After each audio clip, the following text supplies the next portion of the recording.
We are live. We're live. All right. Happy Zappadan. It is night 5.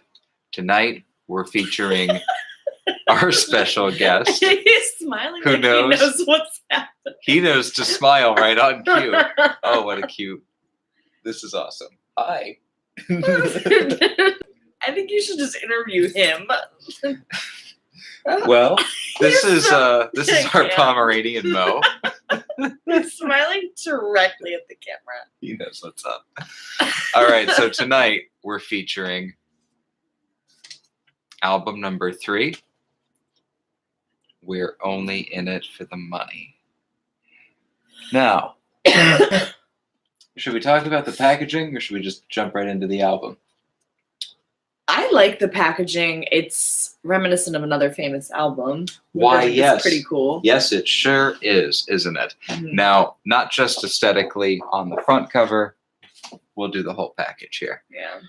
So, I wish I had this on vinyl. I wish I had I it on know. record. I don't.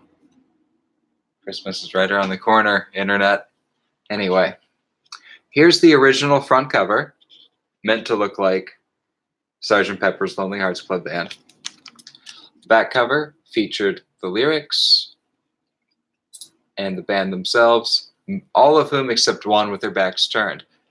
Facing the camera is Euclid James Sherwood, known as Motorhead, baritone sax player. The inside we'll talk about in just a minute. Do you think they were trying to say that Motorhead was secretly deceased? Much like the Paul is dead. Oh, absolutely. Just like Paul is dead. Right. Mine got signed by Jimmy Carl Black when I met him in 2007, a year before he passed. So anyway, let's compare real quick. Here's Sgt. Pepper's Lonely Hearts Club Band. Back cover featured the lyrics. Groundbreaking for its time. Let's introduce our co-host in a minute. The inside sleeve, all that good stuff. Now, 2 other details that I want to focus on in the packaging. So on the front cover of We're Only in It for the Money, here's a more high-res shot I like to show off from the Lumpy Money box set. All right, so there you go. So take note of the fact that Bunk Gardner, is the fellow with the silver hair, is in a wheelchair and they're wearing dresses. This is not just some random aesthetic choice. This was a dig at another band from across the pond. The Rolling Stones, the Rolling Stones single, Have You Seen Your Mother Baby Standing in the Shadow, featured this picture of them dressed in World War II era outfits, including Bill Wyman in a wheelchair. So, making fun of the Beatles and the Stones. At the time, that probably would have been like Johnny Rotten said about saying he hated Pink Floyd, like saying you hated the Queen. What are your thoughts on Sgt. Pepper, first of all, and that whole Summer of Love thing? I love Sgt. Pepper. I think it's such a classic record. I think, the Beatles, they were swept up in that for a good portion of, they really only recorded for like 10 years, but Less than that. Yeah. And I think this was kind of their opportunity to get into that world. This is our dog, by the way. Did we already introduce him? We did not introduce our co-host. Our special guest co-host tonight for this beautiful, chilly, windy Saturday evening is... This is our dog, Mo. He's always around, but tonight we wanted to include him. He's really into it. I'm really glad he's into it. Me too. I was worried he was going to immediately hop off my lap and run away, which he still very well might do when he gets fed up with this or hungry. He might. But for now, we're really into it. So, but yeah, I love Sgt. Pepper. It's such a killer album. And I love that he chose to, I don't think he's mocking it. I know Zappa later mocked John Lennon. And, he of course poked fun at the whole hippie flower power thing. And on this record, we're going to talk about that quite a lot. But I don't know. I thought he was, you know. Do you think he's saying that he thinks the Beatles were only in it for the money? I mean, it's their album cover. He's spoofing. Yeah. It's the title. It's not mentioned anywhere in the album's lyrics. Just a theory. Wondering out loud. I actually don't know how I feel about that. I do know that Frank had mixed feelings about the Beatles musically. He only liked a couple of their songs. In an interview with Larry King, he said he really dug Paperback Writer, right, I Am the Walrus, and Strawberry Fields Forever. And those last two songs they covered on the '88 tour. It's interesting that he picked those. I would find those to be some of their less experimental songs. I'm the Walrus? Well, Strawberry Fields Forever? And Paperback Writer musically has it drones. It riffs on C. That's true. Right? I guess I'm thinking about more of their stuff from like the White Album. It's really experimental. I wonder if he even listened to the White Album. Yeah. I would hope so. That'd be a great question to ask. Now, I'll bet he thought that they really were sellouts. I really think he thought that, and that they were only in it for the money. Maybe I just never thought about it like that, but I think maybe he was. I mean, the cover is extremely reminiscent. The inside sleeve is very reminiscent. Right. So Verve Records looked at it and said, well, we can't do that. We'll get sued. Frank said that he tried to contact EMI, the record label of the Beatles at the time, for clearance, and they never heard back. Oh. Years later, McCartney said he would have said yes, and he thought it was bloody brilliant. Dave Davies from the Kinks loves this album. He said that it was a great piss take. He said he really loved that, like, you couldn't dance to it. He really liked that he was trashing the whole hippie thing. Yeah. You can't dance to it at all. It's a concept album for sure. Yes. So structurally, it's not an assembly of songs. Not at all. It's a thematic work. Wouldn't call it a rock opera, although there are like glimpses of a narrative. And if you're looking for one, I'd say you could assemble one. I think it's a concept album. I think it talks about. We're getting restless here. Parachuting? Oh no, we're changing scenes. Sitting on Pop's lap. That's good.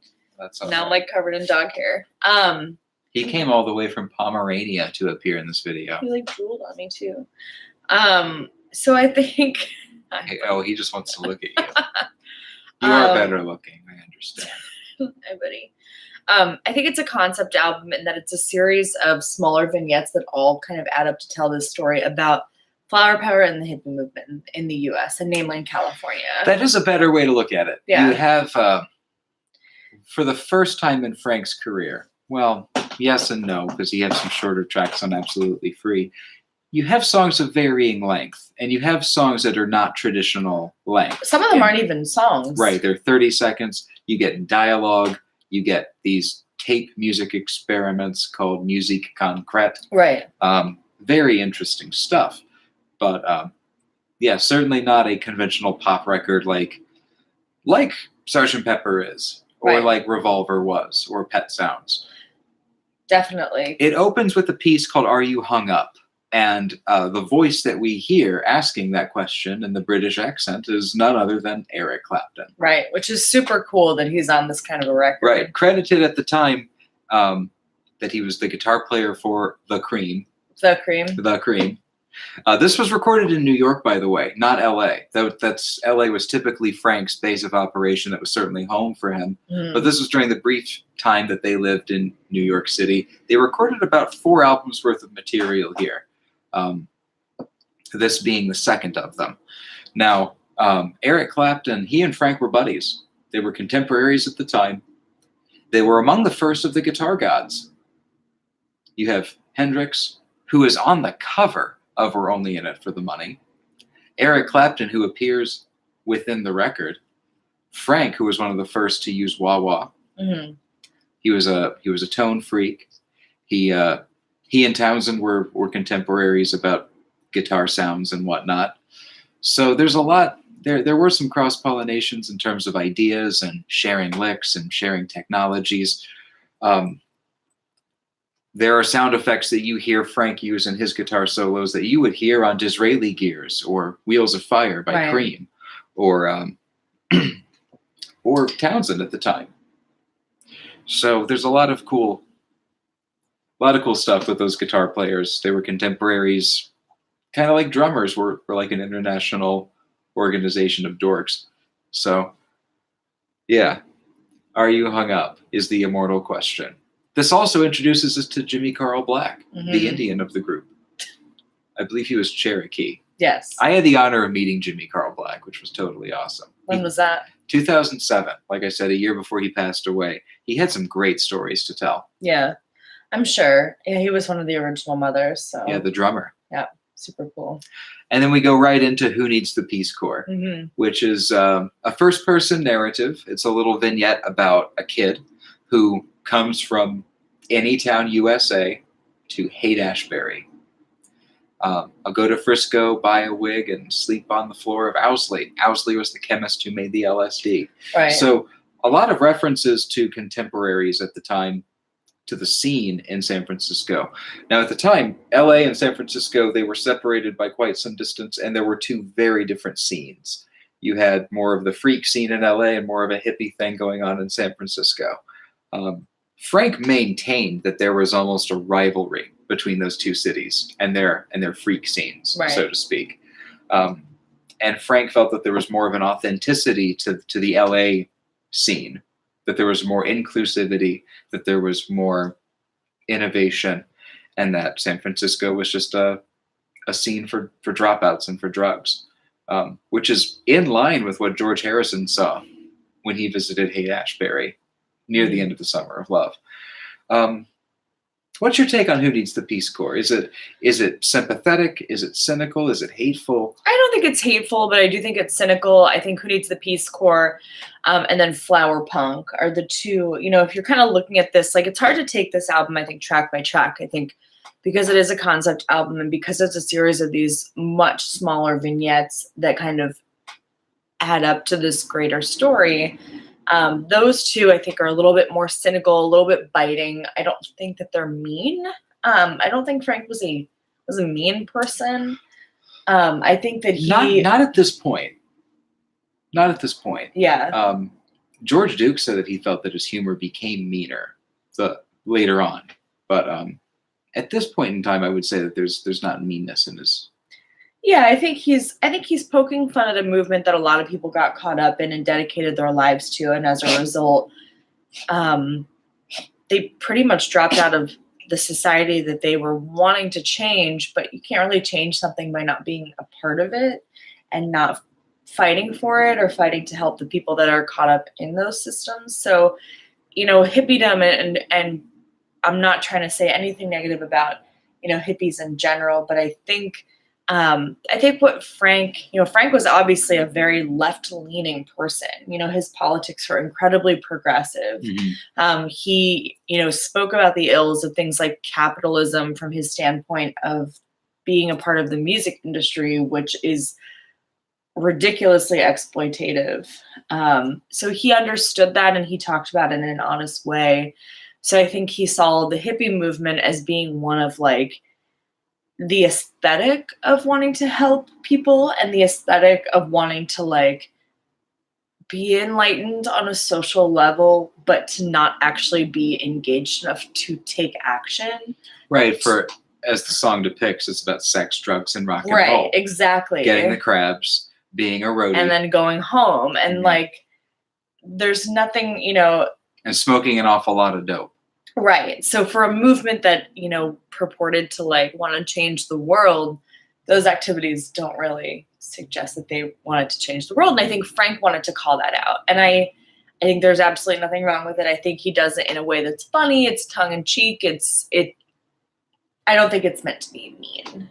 No. And I would say that there is a degree of pity and pathos in his songwriting here, where you can tell that he almost feels sorry for this dumb kid who winds up in San Francisco, right, having to buy a wig so that he can blend in with the hippies, with the long-haired crowd, getting the crabs, winding up sleeping, couch surfing, and everything. Mm-hmm. Then you get the song "Concentration Moon." Right. There was a rumor floating around LA at the time, and certainly San Francisco too, that Governor Ronald Reagan, governor of California at the time, then a Republican as well, had a zero tolerance policy for protesters, did not seem to be fond of the hippie movement. There were rumors floating around that the internment camps, which still existed from World War II, were going to be reopened and a place for the vagrants and for the lefties. And then this is part of the final track as well. The chrome-plated megaphone of destiny. You're supposed to read, the liner notes explain that you're supposed to read a short story by Kafka. In the penal colony. And then you're supposed to read the short story, which I haven't read it. And then you're supposed and yet you've heard it? Yes, which I know is like... Bad. They're gonna give you a ticket. Well, I listened to the album without having read the liner notes. Okay, so my dad is not a fan of Frank Zappa, aside from a couple albums. He loves the first two, and there's select tracks here and there that he likes. But I asked him once, "Do you like the chrome-plated megaphone of destiny?" And he goes, "I don't know. I haven't heard it. I haven't read that Kafka story."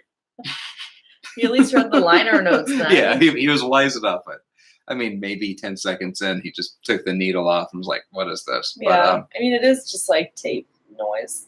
It's an experimental type of music that is very much from that time, called musique concrète. John Cage did it, the composer of 433. It's where you take the musical tape and do different things to it and then run it through the recorder again. You get a different recording each time you run the tape through. Same thing happens on Tomorrow Never Knows by the Beatles. It's a different technique, but similar, of just experimenting with tape. The aleatoric nature of it, that's the musicology term for happy accident. Oh, that's cool. Yeah. Well, like, to go back to what you were saying, as you brought up Concentration Moon, and then, we have this bring in of this short story, and then, other tracks like Mom and Dad, exactly. And that's kind of, I think Frank, was a very fair person.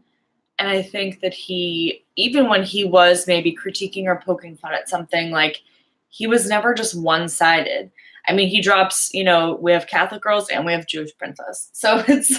That's true. So there's never he wasn't just fully against one group, or he wasn't able to only see one side of things. He was able to look at, sure, the hippie movement is maybe not accomplishing what I think they think they're accomplishing, or whatever they're setting out to accomplish. For sure. But he also was able to take a look at the, Governor Reagan at the time, which is so weird. Governor Reagan and the rules that the draconian rules he was implementing, and the police force, and the fact that there were college students being murdered. And this was before Kent State. I know there was a shooting at a college by police in 68 as well. I can't remember which university. Kent State was sort of the big coda to it all. Right. But there were other instances of on-campus deaths during these protests that predate Kent State. Now, Gail Zappa often attributes Frank as having... She was new agey, kind of a hippie herself, that he was prescient. Yeah. Which, he had magical powers. I think it's more likely that just he was so tapped in. I mean, history is I think he just saw it coming. Well, history is a series of patterns, right? Right. The same thing. Sociological awareness can make one seem like an oracle. Right. There's only, there's a finite number of things that can happen, or types of things that can happen. And he saw the pressure cooker. It's in the song about the Watts riots. Right. Go on. Yeah. So I think that he was able to just kind of see where it was heading, and see that, in past situations where there's been unrest or turmoil, this is kind of where it's ended up. And, unfortunately, we're seeing a lot of that now. The lyrics of Mom and Dad, they really still ring true. And that's what's hard about some of Frank's art, is that it's still so relevant. Right. And, we met people who, as runaways, came to Portland. Right. Because it's kind of the same thing with, and Washington and Seattle as well, and Denver, I'm sure, too. These places where pot's legalized, they're now creating little Haight-Ashbury scenes of their own. It's great for business, and it's creating all this tax revenue, but it is also creating scenes where dropout culture is emerging surrounding it. And it is creating this counterculture Right. inspired by it and by the legitimacy of it. Mm-hmm. And remember, up until a time, LSD was not illegal. Right, which is super weird. Mm-hmm. It had to be made illegal. Yeah. To become a drug. Right. I guess it's just hard to think of that as being like it's pretty contemporary. Mm-hmm. It's not been around that long. Right. But so anyway, with the content of this album of talking about this cultural utopia that is San Francisco, much like Paris 40 years earlier, right, or New York 20 years prior to that, Portland now, LA at different points in history, Prague, Moscow, all these different cultural capitals where people flock to them for no reason other than the name value and that it's cool. Mm-hmm. Of course, we're broadcasting this from the People's Republic of Portland, so take a dose of our own medicine there. Telephone conversations, just this little snippet of people saying like, oh, I think my phone's tapped, and then the other person says, oh yeah, mine too, don't worry about it. Right. There's this creepy authoritarian vibe to it. I think that fragment is meant to exist as that fragment to simply inform your mentality of the world in this record. Definitely. Yeah. I think, hearing that your phone might be tapped and not caring about it. Like your dad's looking for you. But I think of how relevant that is now. I mean, we have all of these things, and this is the royal we, but we have all these things around, phones, and, the little thing, I'm not going to say the name of it because I reject that, but little thing where you can say turn my lights on, or tell me what the weather is outside. We have things that are listening to us all the time and we don't care. And yet when we happily hear purchase them, we bring them into our own home. Right. But when we hear that they're recording us, or we all of a sudden get up in arms, but we're still okay to have them. I don't know anyone that's gotten rid of theirs. So, right. So I guess it's kind of that, the complacency with the normality of, the invasion of your privacy. Mm-hmm. Yeah. Frank was a big proponent of privacy. Mm-hmm. And the idea of Big Brother, the idea of central surveillance, the central scrutinizer on Joe's garage being this sort of this panopticon type figure who sees all and knows all. The creepy whispering on this record sort of plays out like that too, as sort of this god type figure presiding over everything. Definitely. This is a record I fully recommend reading the lyrics to. Mm-hmm. So you followed along listening to it for not the first time. You've heard it multiple times now. Right. This was the first Zappa album I heard nearly 20 years ago. So what's your take now, having read it with the lyrics? And you're very right, it's certainly a lyric heavy album. Well, because a lot of things are either sped up, or they're played backwards, or they're said really in a weird voice. It's worth reading, just so you know that you're getting everything. And some of it is nonsense, but I think that's part of the project object, is the nonsense, is the stuff that's kind of just What would you say is an example of the nonsense?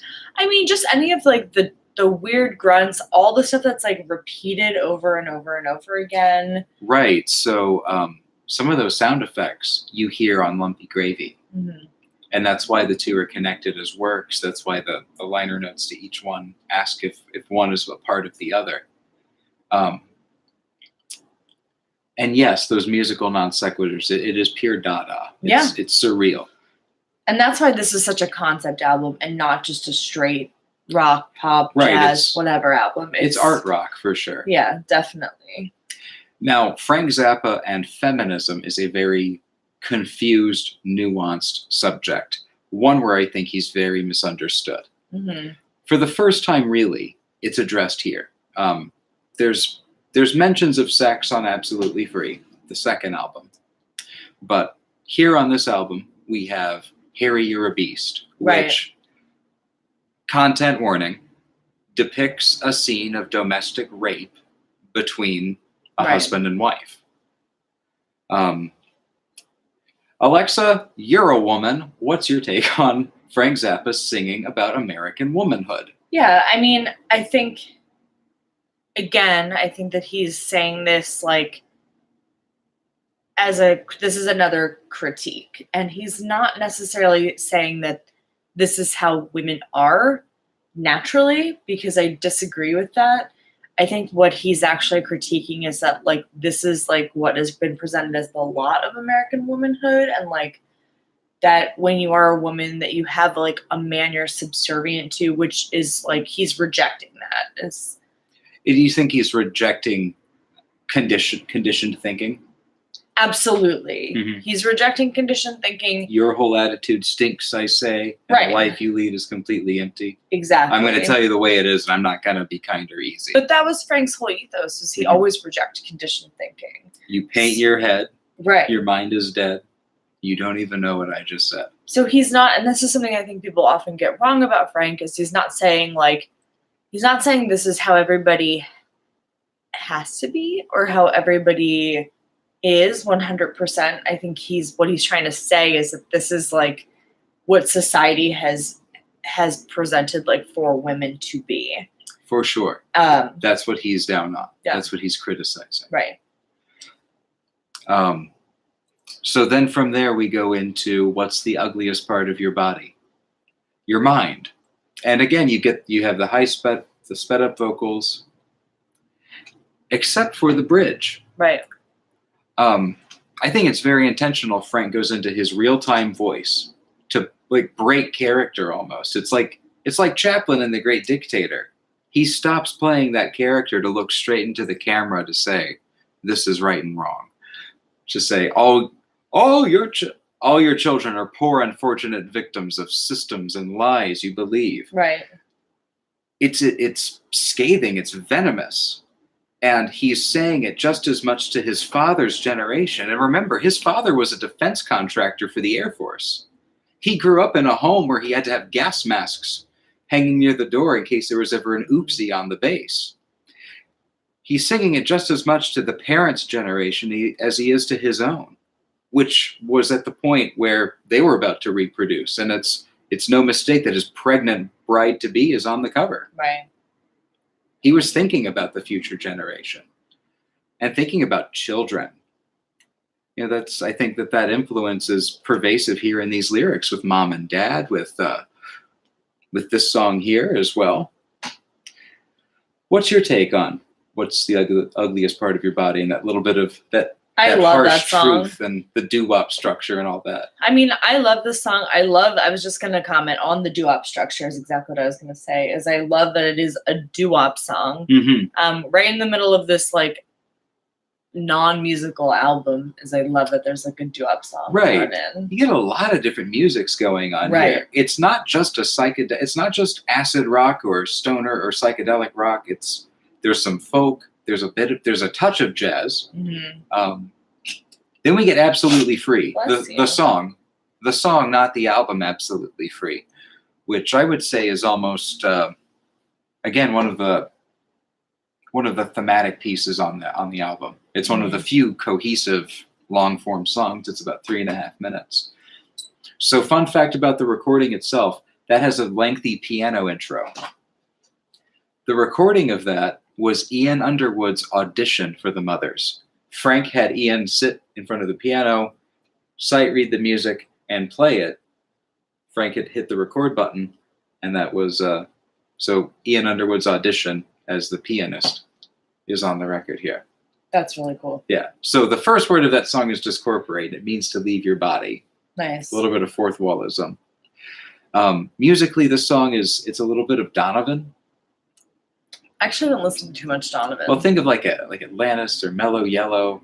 Okay. Just sort of like that utopian hippie dream vision of a sapphire sea and on Comet and Cupid and Donner and Blitzen. Mm-hmm.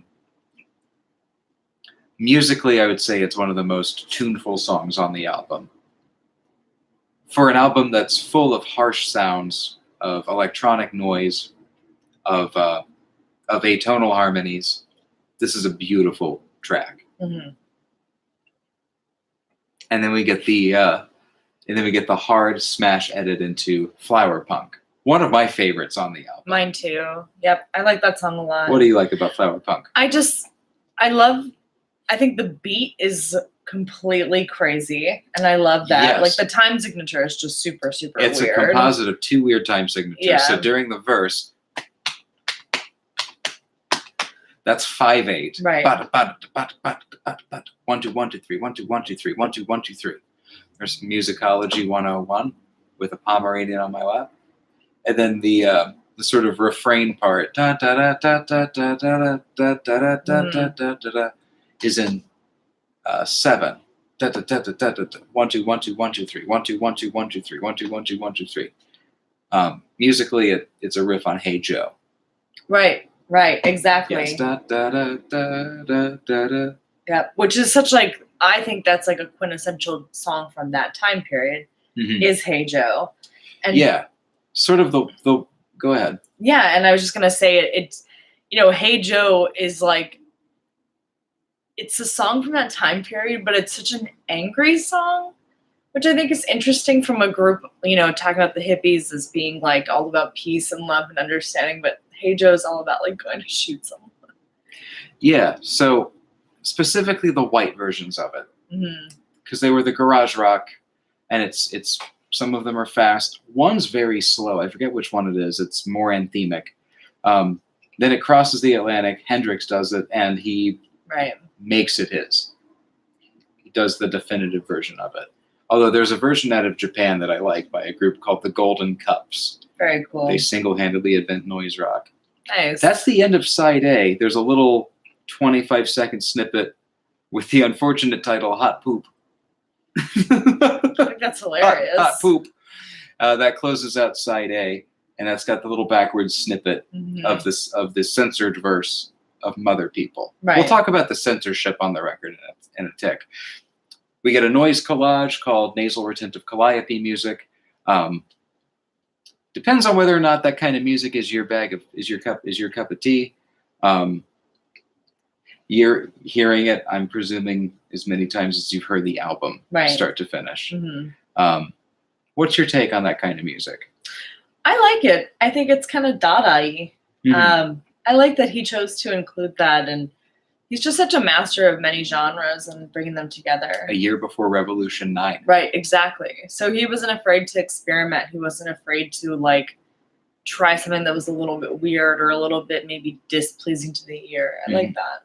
That little snippet of surf music near the end of that is one of his old tunes from the Studio Z era. That's super cool. A bit of self-reference. Then you get Let's Make the Water Turn Black. Now, this is conceptual continuity at its finest. Right. This is Frank Zappa creating his own folklore. He talks about this in his autobiography, that he wanted to put into music his own tall tales. Let's Make the Water Turn Black is a celebration of 2 of his childhood buddies, these guys named Ronnie and Kenny. You want to tell the story? I don't know if I remember it. Now, believe me when I tell you that the story. All right, so Ronnie and Kenny were really gross. These guys were good friends of the late, great Jim Motorhead Sherwood. And they used to hang out in their garage all day. I don't know. Maybe if they had a band, they were doing woodwork. I don't know. But instead of going inside the house to use the facilities, they would just piss in a jar. A big jar. Oh, yeah. Apparently it was the size of a crock pot. Now I remember. Now the crock pot was covered but not sealed. So gross. Motorhead said that at one point, after a couple months of this thing sitting and stewing, they took the lid off, and inside were these little living things swimming around inside this giant piss pot. And they poured it inside the sewer, and Frank said, you know that you just created a giant sewer monster. Yeah. So that's part of it. Let's make the water turn black. So fucking gross. That is really gross. Ronnie saves his noomies, his boogies, his boogers on a window in his room, a marvel to be seen, dysentery green. I like them lighting their farts on fire. Wait till the fire turns green. Yeah. Right. So they used to flick their boogers on a window. And they actually talk about this on the Lost Episodes, a posthumous thing that came out after Frank passed. It's a bit of spoken dialogue. they flicked so many boogers on this window that it looked like a sheet of stained glass. That's so gross. And like light was still able to shine through, but they had to, to scrape it off, they had to use a putty knife. It's nasty. Yeah. Then you get the idiot bastard son. Again, an oddly sentimental portrait of this child, unwanted. What's your take on this song? It seems to be one of the darker tracks on the record. Yeah, and that's another thing about this record is it has some really dark moments, and this is definitely one of them. Like Mom and Dad. Yeah, kids getting shot in the park on side A. Right. And then a bastard baby left to die in a car. Yeah. Another really dark moment. Yeah. Not sure if I have too much else to say about that. In the narrative, Ronnie and Kenny come back in the song to raise the child. Right. And enter the world of liars and cheaters and people like you. Interesting. Lonely Little Girl comes next, and this is a delectable melody. The acetate of this, it exists as an instrumental, and it's more long form, and it's got a whole bridge. It's a beautiful track, even without the lyrics. With the lyrics, it seems to have a thematic tie to side A, to the girl from Mom and Dad, to the young lady from the phone conversation, any of them. Right. Then you get some reprises of What's the Ugliest Part of Your Body. Right, yep. Yeah. That comes back again. I love reprisals. I think, especially on concept albums. Yeah. It just reminds me of theater and bringing it all back together, and like that lets you know it's a concept album. The explicit reprise track of that is the only real, content-wise, the only real throw to Sgt. Pepper. Right. Where you have two versions of the same song. We also have Take Your Clothes Off When You Dance. This is an old song of Frank's. This goes back a bit. Again, you can hear it on the Lost Episodes, him in '63 doing it with a jazz combo. And it was a cool song then.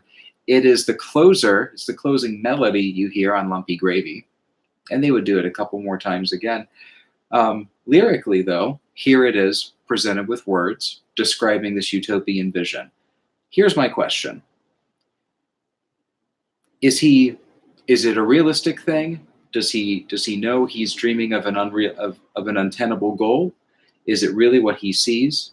Is he looking at it optimistically? What's your take on the song?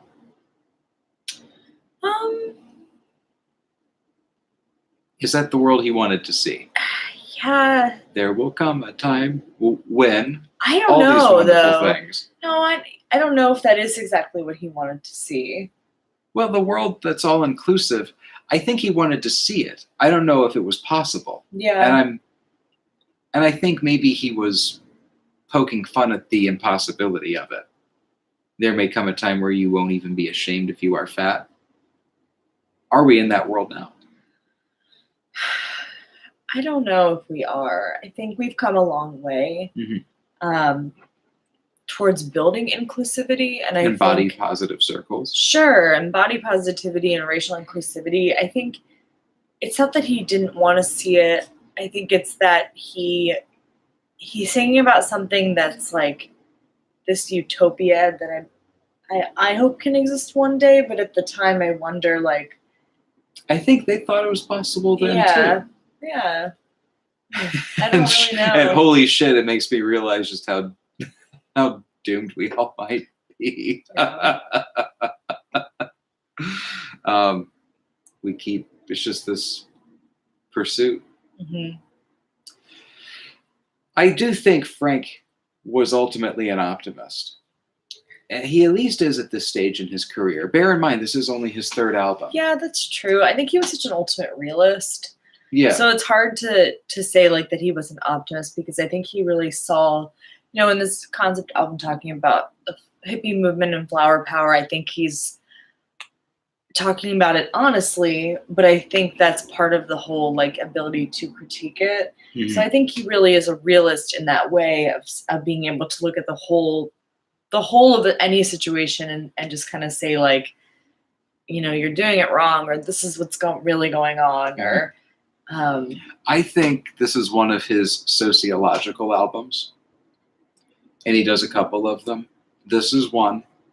Joe's Garage tells a story. Mm-hmm. You Are Where You Is another one. It sort of surveys the landscape. Shake Your Booty to an extent. A couple of his others are really just like surveying the Broadway the hard way. Right. Just sort of like sticking his head out from the underground, looking around and saying, this is now. This is sort of like his CNN reportage on what's going on. Right. And I don't think it's dated.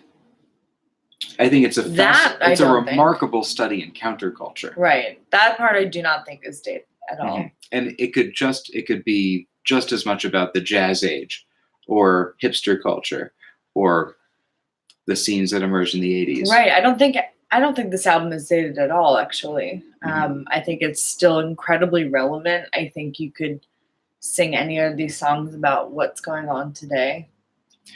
I do think his later works are marked by a cynicism that was informed by his experience. And I think that happens to folks, especially to people who envision a better society and don't see it emerge. Mm-hmm. The longer you go on and the harder it seems to be to make it possible, the darker your worldview can get. Right. We've seen that happen to comrades. So then it closes out with Mother People. Right. Sort of a theme song about the band itself. Mm-hmm. Do you think that I'm creepy? Do you think I sleep in a phone booth? Another song victim of censorship. It has a backwards verse.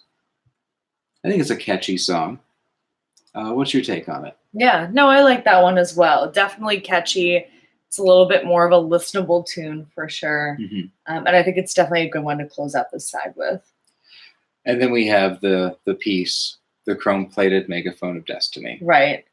Which I need to read the short story now. Yes. Definitely. So it's supposed to be an oral representation of life in the penal colony. Right.